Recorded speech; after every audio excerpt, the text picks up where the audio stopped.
Selamat datang di channel Yahanedi.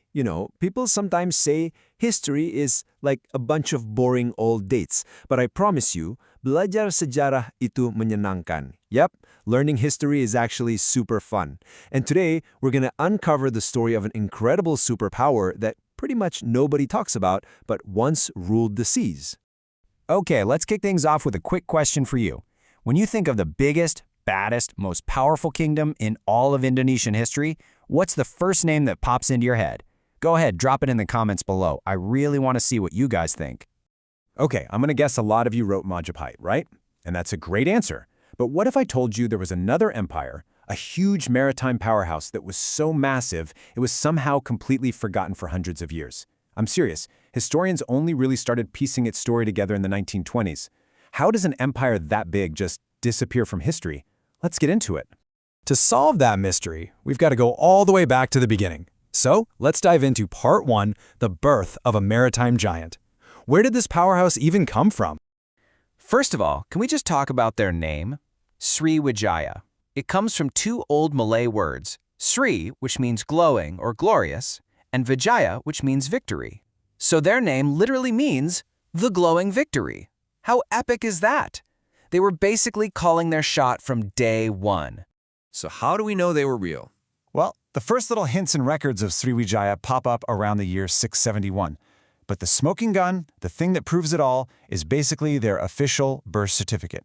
It's a stone inscription found in Palembang called Kudukan Bukit, and it's dated all the way back to 683.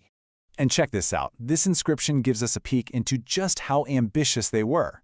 It tells the story of their founder, a guy named Dapante Hyang Srijayanasa, setting out on this epic journey with an army of, wait for it, 20,000 soldiers. 20,000. This wasn't just some small group looking for a new home. This was a massive military force ready to build an empire right from the get-go. Okay, so they had a big start, but how did they become so incredibly dominant? Let's get into the good stuff. Part 2, the golden age of the Ocean Kings. The secret to their success was all about location, location, location. You see, Sriwijaya controlled the Strait of Malacca. Think of it as the world's busiest sea highway back in the day.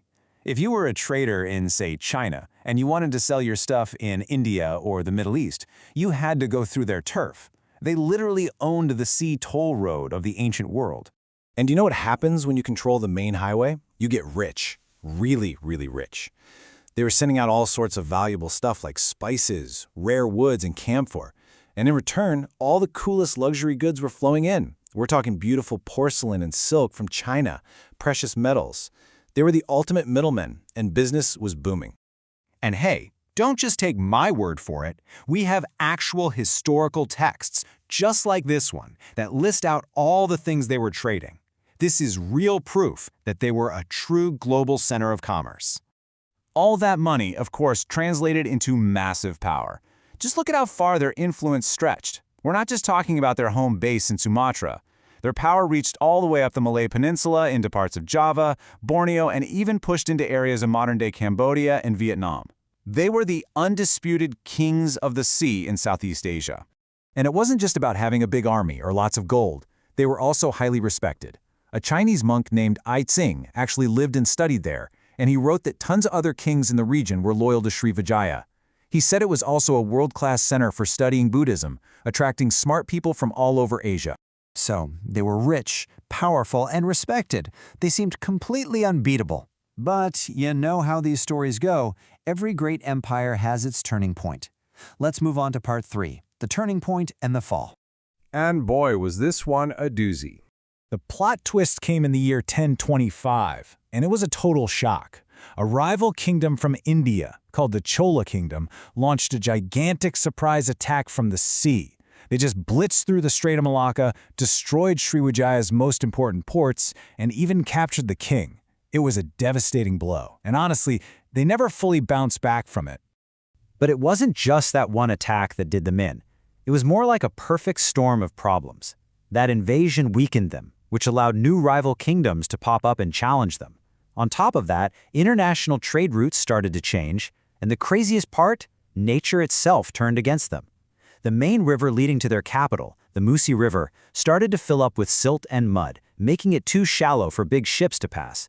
Their economic lifeline was literally drying up. So the kingdom slowly faded away into history, which is why it was forgotten for so long. But here's the cool thing. Even though the empire itself is long gone, its legacy, well, it's all around us. Let's wrap up with part 4, a legacy that never faded. So why should we care about them today?